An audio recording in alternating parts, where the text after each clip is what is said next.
Uma das memórias mais antigas que eu tenho, provavelmente devia ter uns 3 anos, 4 anos. Eu fui convidado para a festa de aniversário do meu melhor amigo e eu achei que ele estava me chamando para brincar, que ele queria comemorar o aniversário dele brincando.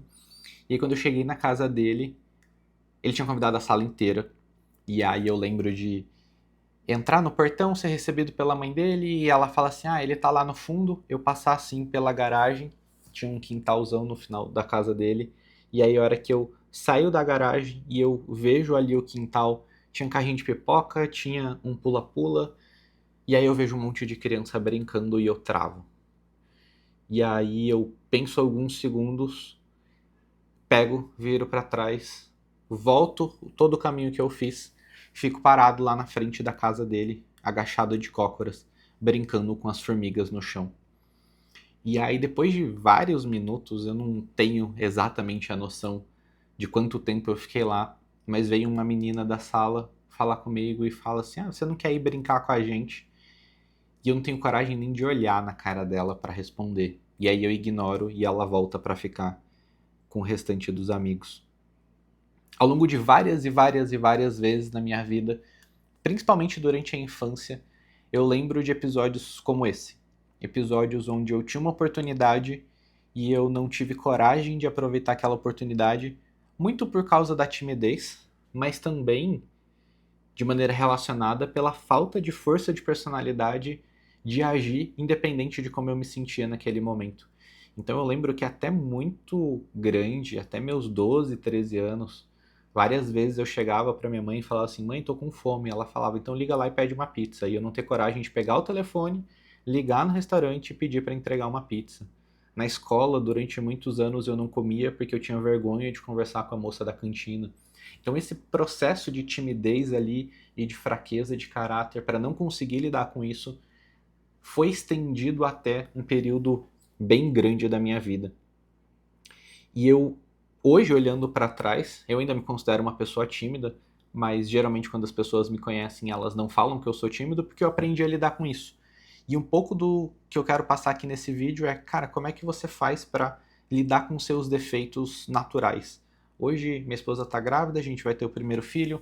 Estudando um pouco a respeito de criação de filhos, a gente percebe que muito dessa personalidade ela é construída na primeira infância, no relacionamento paterno, na estrutura familiar. Existe um componente genético ali de traços de personalidade, mas estou partindo do princípio de que a sua personalidade já foi formada e de que provavelmente os seus pais não acertaram em tudo e por causa disso você carrega coisas na sua personalidade, pequenos traumas, pequenos vícios de comportamento que você gostaria de aprender a lidar. A ideia aqui desse vídeo é te passar um pouco como é que eu lidei com a minha timidez, que é um dos, mas com certeza não o único, dos problemas que vieram da minha criação e que hoje dá para dizer tranquilamente que foram superados. O primeiro conceito é a ideia dos gregos que todo mundo tem dentro de si, e obviamente aqui isso é uma historinha, é uma analogia para exemplificar um conceito que mais tarde na neurociência ficou bem consolidado. Todos nós temos dentro da gente um lobo bom e um lobo mau. E o lobo que vence é aquele lobo que a gente escolhe alimentar.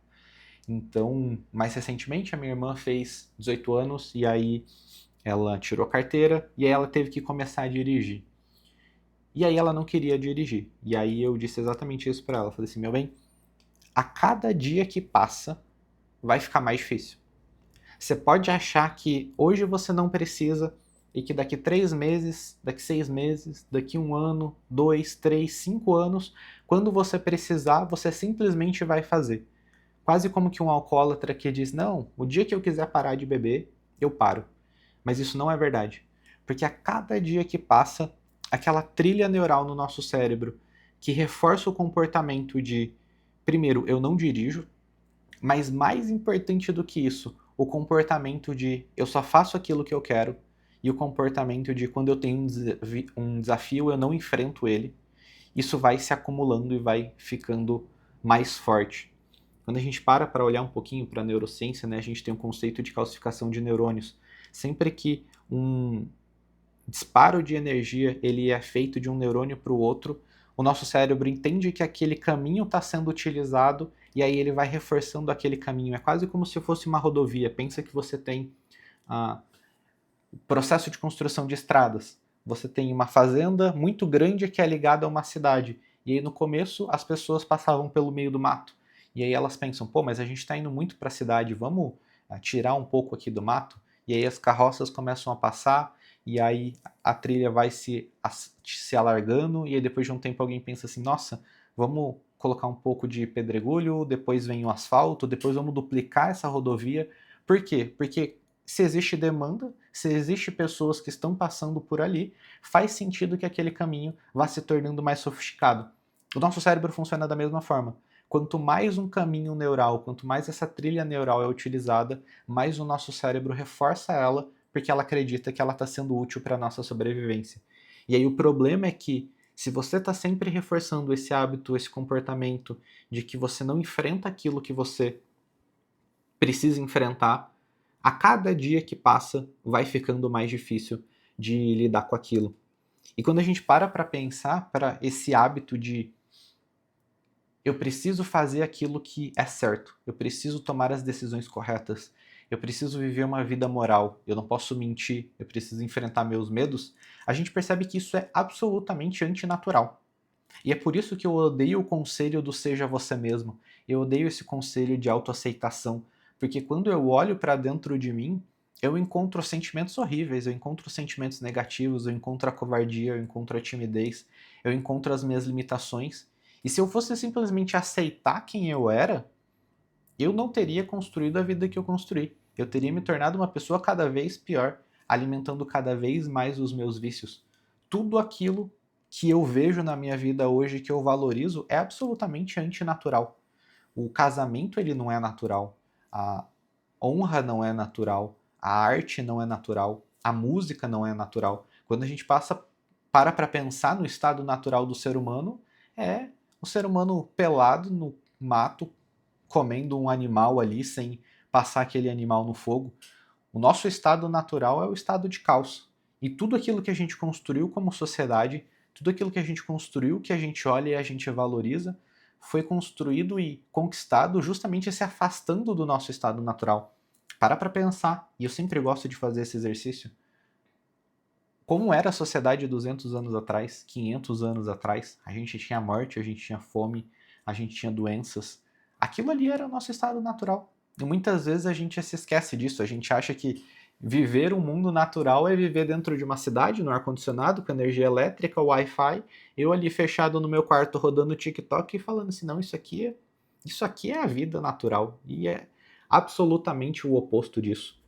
Então, ter consciência disso faz com que a gente entenda que a gente precisa começar a alimentar o lobo bom, para que esse lobo bom se fortaleça, para que essa trilha neural ela vá sendo mais utilizada, para que a gente consiga vencer desafios cada vez maiores. O Jordan Peterson ele tem uma forma de explicar isso que eu acho que é super interessante, que ele diz que nós precisamos enfrentar os nossos dragões. Quando a gente pensa nas histórias infantis, que você tem um cavaleiro que precisa vencer o dragão para conquistar a princesa, ele vai dizer que a princesa ela é a representação de tudo aquilo que a gente quer conquistar. Pode ser sim a esposa, pode ser sim a mulher que você quer que seja a sua mulher de fato e a mãe dos seus filhos, mas pode ser também um emprego, pode ser também a faculdade, pode ser também qualquer objetivo que tenha valor para você. E a gente precisa encontrar um dragão que a gente consiga vencer. Porque senão o que acontece é bem autoevidente. Ele vai lá, enfrenta o dragão, morre e a vida acaba.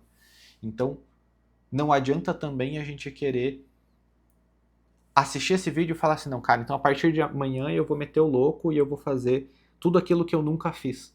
Tem uma cena, se não me falha a memória, na primeira ou na segunda temporada de Game of Thrones, onde o Robb Stark ele quer ir pra guerra, e aí ele tá conversando com um conselheiro, eu acho que era o tio dele, e aí ele diz assim, não, mas é porque eu quero ir pra guerra, você não quer deixar eu ir pra guerra, eu não tenho medo. E aí a representação da sabedoria ali na pessoa mais velha diz, é exatamente por isso que você não tá pronto. Porque se você não tem medo da guerra, você não é corajoso, você é inconsequente, você é um jovem tolo que não entende como o mundo funciona. A coragem, ela não é a irresponsabilidade, ela não é a busca dos maiores objetivos de maneira inconsequente a qualquer custo. O processo de maturidade passa por a gente entender que, ok, existe um desafio que eu quero vencer, mas eu sei que eu não consigo chegar lá hoje. Então, cara, eu vou começar a construir essa minha trilha neural. Eu vou começar com o passo mais pequeno que eu posso dar. E eu gosto muito de trabalhar com pontualidade, porque é um negócio que no Brasil a gente tem o hábito de não cumprir e é algo que está muito no nosso alcance de melhorar. Então, pô, você marcou uma reunião às 3 horas, você tem uma aula que começa às 7, você marcou um compromisso que começa às 8, cara, esteja lá com 5 minutos de antecedência, com 10 minutos de antecedência. Esse hábito horrível da gente chegar no negócio que é às 7, é 7h03, 7h05, 7h15, só vai reforçando no nosso cérebro a ideia de que a gente não precisa fazer aquilo que a gente disse que ia fazer. Então a gente começa do pouco, a gente começa mostrando para o nosso cérebro que faz sentido alimentar esse lobo bom para que a gente vá se preparando para que, cara, em algum momento, quando a vida exigir algo da gente, quando um momento de dificuldade chegar, a gente tem essa força de personalidade para dizer, tipo, cara, ok, todo esse tempo de construção valeu a pena, eu tenho personalidade o suficiente, força de caráter o suficiente para conseguir enfrentar esse problema. E aí vale fazer um parêntese. Muito do nosso comportamento ele tem a ver com a nossa personalidade, que nem eu comentei. Isso vem da primeira infância e tem um aspecto biológico ali. Algumas pessoas são mais otimistas, outras são mais pessimistas. Vou gravar um vídeo aqui para o canal só falando sobre o Big Five, que é o aspecto de análise de personalidade que tem a maior comprovação científica. E a nossa personalidade é como se fosse uma âncora. A gente é arrastado para aquilo que está definido na nossa biologia. Só que a maturidade, a virtude, ela está justamente a gente entender que existem momentos onde a gente precisa agir de uma determinada forma, que às vezes vai contra a nossa personalidade, mas que a gente precisa ter força para trabalhar daquela forma. Então, para dar um exemplo, existe um traço de personalidade chamado agradabilidade. A agradabilidade, ela mede basicamente a nossa propensão a conseguir desagradar as pessoas. Então, pensa aí na sua cabeça se você consegue lembrar de alguém que não consegue dizer não. Essa pessoa provavelmente tem uma agradabilidade muito alta. Por outro lado, às vezes aquele chefe babaca, aquele amigo que é muito cara de pau, que ele não se importa com o que as pessoas pensam, às vezes ele só tem uma agradabilidade muito baixa. E aí ele realmente não se importa com o que as pessoas pensam.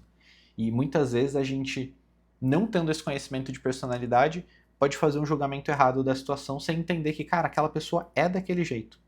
Agora, onde que tá a sacada? Se em algum momento você tem uma pessoa que está precisando de ajuda, mesmo que a sua agradabilidade seja baixa, você precisa ter a maturidade de exercer a sua empatia e falar assim, cara, eu vou prestar atenção no que ela está dizendo, eu vou me importar com a opinião dela e eu vou deixar ela fazer o que ela quer, porque ela está num momento de dificuldade.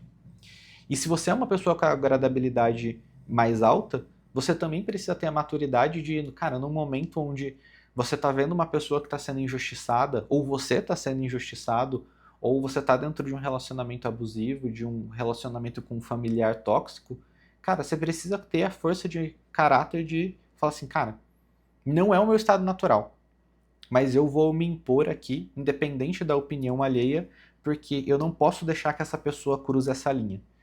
Então, a maturidade, ela tá muito em a gente conhecer a nossa personalidade, para a gente entender qual que é o nosso estado natural, entender onde é a nossa zona de conforto, mas ir construindo a nossa força de caráter para navegar na vida de acordo com aquilo que é o ideal, independente da gente dizer, não, eu não vou fazer porque eu não quero, porque eu não sou o cara de pau, ou eu não vou fazer porque para mim é difícil. Aquilo, e aí eu volto a repetir, aquilo que tem mais valor na sociedade, tudo aquilo que muitas vezes a gente almeja, só vai ser conquistado quando a gente conseguir fazer isso. Eu li, acho que foi no Maestria do Robert Greene, que ele diz que ninguém admira um herdeiro que não conquistou nada. Se a gente pensa no João Adib, que está em alta, ele é herdeiro. Mas por que a gente gosta dele? Porque ele multiplicou por 100 o tamanho da empresa. Então ele herdou a empresa e fez algo com aquilo. Quando a gente pensa num herdeiro simplesmente que torra o patrimônio da família, essa pessoa não tem a nossa admiração. O que a gente admira? A gente admira a história do Steve Jobs, que foi um cara que foi demitido da própria empresa, depois voltou e construiu uma das maiores empresas da humanidade. A gente admira o Elon Musk, que teve os foguetes que explodiram, que foi cancelado, que perdeu muito dinheiro e que hoje é o homem mais rico do mundo. A gente gosta de história de pessoas fortes. A gente gosta de história de pessoas que elas tinham a desculpa para poder falar assim, putz, cara, pra mim aqui não vai dar. E você olharia e falaria assim, cara, eu entendo. Olha o histórico dessa pessoa, olha o quanto ela tá sofrendo, olha a base familiar dela, olha de onde ela veio. Você poderia olhar para essa pessoa e falar assim, cara, é justo o seu posicionamento. Mas é justamente quando a pessoa tem todas as desculpas do mundo para agir de uma determinada forma e ela fala assim, cara, eu vou fazer diferente. Que a gente olha e a gente admira aquela pessoa. Então, se a gente admira isso nos outros, por que não construir essa força de personalidade para que a gente possa ser admirado também? E não admirado não no sentido de eu quero que as pessoas reconheçam o que eu faço, mas é porque o feedback da sociedade é uma das formas mais sofisticadas que a gente tem de saber se a gente está no caminho correto. Se a gente para pensar em tudo aquilo que a sociedade admira, a gente admira a honra, a gente admira pessoas honestas, a gente admira pessoas fortes, a gente admira o casamento, mesmo que tenha uns malucos que de vez em quando vai falar que casamento é opressão, que o capitalismo é ruim, que os bilionários não tinham que existir, esse tipo de gente que faz muito barulho é a exceção. Quando a gente olha para a grande massa da sociedade, existe um conhecimento empírico que é passado ali que tende a admirar coisas boas. Então a gente pode usar esse feedback para entender e falar assim, cara, esse aqui é o caminho. Pô, se eu estou construindo uma empresa e as pessoas estão olhando e falando assim, caraca, olha lá o que o Elon Musk está fazendo, o cara tá revolucionando a humanidade, talvez ele esteja no caminho certo. E esse caminho é um caminho que passa por uma vida de construção de força para que a gente enfrente os dragões cada vez maiores, a ponto de esse jogo se tornar infinito. A gente tem aí de novo o Elon Musk, cara, simplesmente o dragão que ele quer enfrentar agora é tornar a vida multiplanetária. Por que ele pode fazer isso? Porque ele tem força para fazer isso. Então, entender que, cara, aquilo que a gente valoriza é antinatural. Tudo que a sociedade construiu, que a gente estima, foi se afastando do nosso estado de caos natural e que para fazer isso a gente precisa construir força de personalidade. Eu acho que é um caminho muito mais inteligente para vencer as nossas limitações. Mais do que falar assim, não, cara, se aceita. Pô, pra tu é difícil mesmo, então, já que tu não aguenta, deixa do jeito que tá. Isso para mim não faz absolutamente nenhum sentido, porque a vida que a gente valoriza é a vida da conquista, é a vida das pessoas que teriam a justificativa, mas independente disso, elas decidiram construir algo de valor. Eu espero que esse vídeo possa te dar um caminho para você começar a vencer as suas próprias limitações, mas que também te possa motivar a conquistar coisas maiores. Obrigado.